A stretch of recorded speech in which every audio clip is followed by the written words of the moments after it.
ദൈവനാമത്തിന് മഹത്വം ഉണ്ടാകുമാറാകട്ടെ.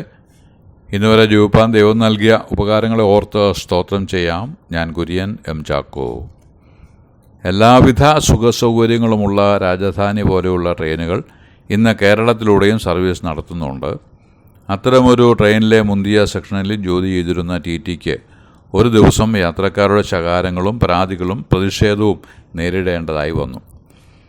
പരിഷ്കൃത രീതിയിലുള്ള പുതിയ ബോഗിക്ക് പകരം താരതമ്യേന നിലവാരം കുറഞ്ഞ ഒരു ബോഗി അന്ന് ആ വണ്ടിയിൽ ഘടിപ്പിച്ചിരുന്നു. അതിനുള്ളിൽ പ്രവേശനം ലഭിച്ചവരാണ് പ്രതിഷേധം പ്രകടിപ്പിച്ചത്. ടി.ടിയുടെ വീഴ്ച കൊണ്ടോ കുറ്റം കൊണ്ടോ ആയിരുന്നില്ല അപ്രകാരം സംഭവിച്ചത്. യാത്രക്കാർക്ക് അത് അറിയാമെങ്കിലും അവർ റെയിൽവേ ഉദ്യോഗസ്ഥനോട് കയർക്കുകയും അയാളെ ബുദ്ധിമുട്ടിക്കുകയും ചെയ്തു. ആ മനുഷ്യൻ എന്ത് ചെയ്യുവാനാണ്? ആർക്കാണെങ്കിലും മനക്ഷോഭം ഉണ്ടാകുന്ന ഒരു സാഹചര്യമാണ് അത്. എന്നാൽ ആ റെയിൽവേ ഉദ്യോഗസ്ഥനാകട്ടെ സമചിത്തതയോടെ പുഞ്ചിരിച്ചും കൊണ്ട് എല്ലാവരോടും ഇടപെടുകയും സൗമ്യമായി സംസാരിക്കുകയും ചെയ്തു. യാദൃശ്ചികമായി ഉണ്ടായ അല്പ അസൗകര്യങ്ങൾ വലിയൊരു പിഴവായി ചിന്തിച്ച് യാത്രാവേളയിലെ സ്വസ്ഥത നഷ്ടപ്പെടുത്താതെ ഇരുപ്പാൻ വേണ്ട മാർഗനിർദ്ദേശങ്ങൾ നൽകിക്കൊണ്ടും ഇരുന്നു. നമ്മുടെ ഔദ്യോഗിക നിർവഹണത്തിനിടയ്ക്ക് മറ്റുള്ളവർ സഹതാപശൂന്യമായി നമ്മെ വിമർശിക്കുകയും കാര്യം മനസ്സിലാക്കാതെ പെരുമാറുകയും ചെയ്യുമ്പോൾ മാത്രമല്ല, ജോലി തിരക്ക് കൂടുമ്പോഴും സുപ്രധാനമായ പല ചുമതലകളും ചെയ്തു തീർക്കുവാൻ സമയം കിട്ടാതെ വരുമ്പോഴും നമ്മുടെ മനസ്സ് ക്ഷോഭിക്കുകയും കാര്യക്ഷമമായി പ്രവർത്തിക്കുവാൻ കഴിവില്ലാതെ വരികയും ചെയ്യുക സാധാരണമാണ്. ശരീരവും മനസ്സും വരിഞ്ഞു മുറുക്കപ്പെട്ടതുപോലെ ആകുന്നതും ഇങ്ങനെയുള്ള സന്ദർഭങ്ങളിലാണ്.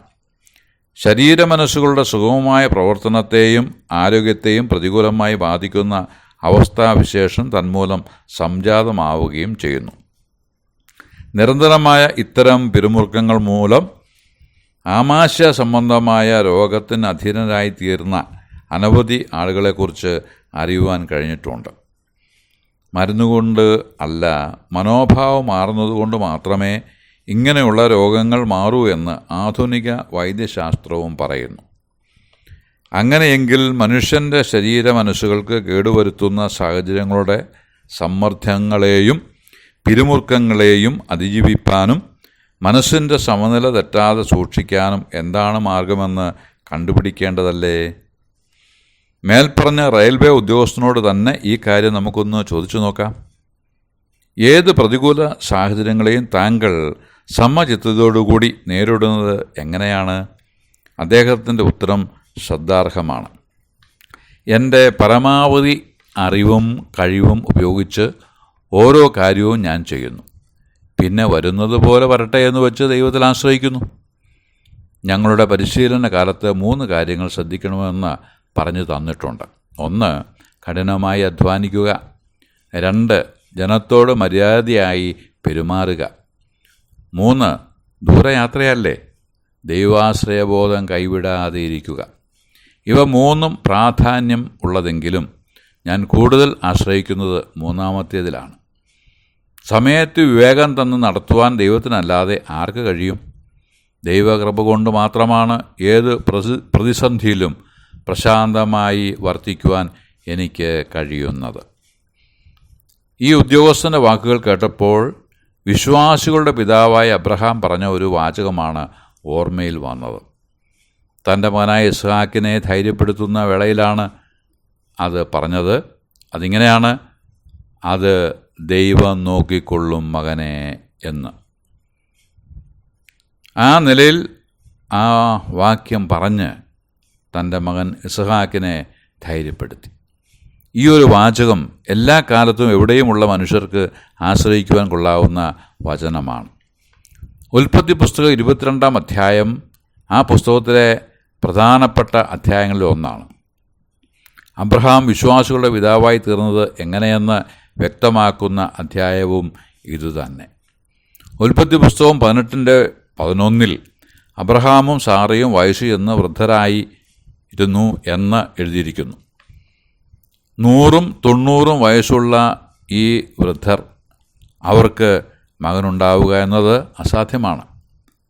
ആ വിവേകം ആ വൃദ്ധ ദമ്പതികൾക്കുമുണ്ട്. അവരത് പ്രകടിപ്പിക്കുകയും ചെയ്തു. ആ സമയത്ത് വന്ന സ്വർഗീയ സന്ദർശകർ പറഞ്ഞത് 18-14 മുതൽ വായിക്കുന്നു. യഹോവയാൽ കഴിയാത്ത കാര്യമുണ്ടോ? ഒരാണ്ട് കഴിഞ്ഞിട്ട് ഈ സമയമാവുമ്പോൾ ഞാൻ നിന്റെ അടുക്കൽ മടങ്ങി വരും, സാറയ്ക്ക് ഒരു മകൻ ഉണ്ടാകും എന്ന് അരുളിച്ചെയ്തു. അത് സംഭവിച്ചു. ഉൽപ്പത്തി 21:1 മുതൽ വായിക്കുന്നത്, യഹോവ അരുളിച്ചെയ്തിരുന്നതുപോലെ അവിടുന്ന് സാറയെ സന്ദർശിച്ചു. താൻ വാഗ്ദത്തം ചെയ്തിരുന്നത് യഹോവ സാറയ്ക്ക് നിവർത്തിച്ചു കൊടുത്തു എന്നാണ്. അബ്രഹാമിൻ്റെ വാർദ്ധക്യത്തിൽ ദൈവം അവനോട് അരുളിച്ചെയ്തിരുന്ന അവധിക്ക് സാറ ഗർഭം ധരിച്ച് ഒരു മകനെ പ്രസവിച്ചു. അവന് ഇസ്ഹാക്ക് എന്ന് പേരിട്ടു. അതിനുശേഷം ദൈവം അബ്രഹാമിനെ പരീക്ഷിച്ചു. മകൻ ഇസ്ഹാക്കിനെ മോറിയാദേശത്ത് അവിടെ ദൈവം കൽപ്പിക്കുന്ന മലയിൽ യാഗം കഴിക്കണം എന്ന് കൽപ്പിച്ചു. അത് അനുസരിച്ച് അബ്രഹാം ഇസ്ഹാക്കിനെയും കൂട്ടി യാഗത്തിനായി പുറപ്പെട്ടു. പോകുന്ന വഴി മകൻ ചോദിച്ചത്, അപ്പാ, തീയും വിറകുമുണ്ട്, എന്നാൽ ഹോമയാഗത്തിനുള്ള ആട്ടിൻകുട്ടി എവിടെ? അതിനുത്തരമായി ആ പിതാവ് ഹൃദയവേദനയോടെ പറഞ്ഞ വാചകമാണ് അത് ദൈവം നോക്കിക്കൊള്ളും മകനെ എന്ന്. ഏതു കാലത്തും ഏത് സാഹചര്യത്തിലൂടെയും കടന്നു പോകുന്ന വിശ്വാസികൾക്ക് ആശ്വാസമാകുന്ന വചനമാണ് അത് ദൈവം നോക്കിക്കൊള്ളും എന്നുള്ളത്. അബ്രഹാം മകനെ യാഗമാക്കുവാൻ ഒരുങ്ങി. അറുക്കേണ്ടതിന് കത്തിയെടുത്തു. ഉടൻ ഉയരത്തിൽ നിന്ന് ദൈവശബ്ദം മുഴങ്ങി, ബാലൻ്റെ മേൽ കൈവെക്കരുത്, നിന്റെ ഏകജാതനായ മകനെ തരുവാൻ നീ മടിക്കായകൊണ്ട് നീ ദൈവത്തെ ഭയപ്പെടുന്നുവെന്ന് ഞാൻ അറിയുന്നു എന്ന് അരുളിച്ചെയ്തു.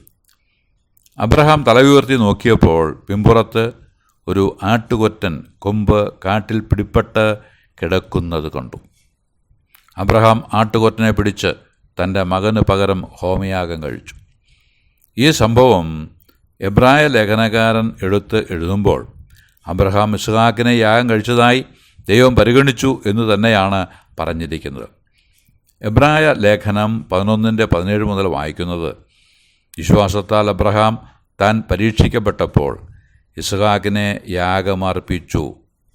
ഇസ്ഹാക്കിൽ നിന്ന് ജനിക്കുന്നവൻ നിന്റെ സന്തതി എന്ന് വിളിക്കപ്പെടും എന്ന് അരുളപ്പാട് ലഭിച്ച് വാഗ്ദത്തങ്ങളെ കൈക്കൊണ്ടവൻ തൻ്റെ ഏകജാതനെ അർപ്പിച്ചു. മരിച്ചവരുടെ ഇടയിൽ നിന്ന് എഴുന്നേറ്റവനെ പോലെ അവനെ തിരികെ പ്രാപിക്കുകയും ചെയ്തു. ഈ നിലയിൽ വിശ്വാസത്താൽ വീര്യം പ്രവർത്തിച്ച് അബ്രഹാം വിശ്വാസികളുടെ പിതാവ് എന്ന സ്ഥാനത്തിന് അർഹനായി. നമ്മുടെ വിശ്വാസവും പരീക്ഷിക്കപ്പെടുന്ന വേളയിൽ തോറ്റുപോകുവാനുള്ള സാധ്യത ഏറെയാണ്. എത്രയോ വട്ടം തോറ്റിരിക്കുന്നു. എന്നാൽ മുമ്പോട്ട് വിശ്വാസത്തിൻ്റെ നായകനും പൂർത്തി വരുത്തുന്നവനുമായ യേശുവിനെ നോക്കി വിശ്വാസത്തിൽ ഉറച്ചും സ്തോത്രത്തിൽ കവിഞ്ഞും ഇരിക്കുവാൻ സർവശക്തനായ കർത്താവ് നമ്മെ സഹായിക്കട്ടെ എന്ന് ആശംസിച്ച് വാക്കുകൾക്ക് പൂർണ്ണവിരാമം കുറിക്കുന്നു. ദൈവനാമം മഹത്വപ്പെടുമാറാകട്ടെ.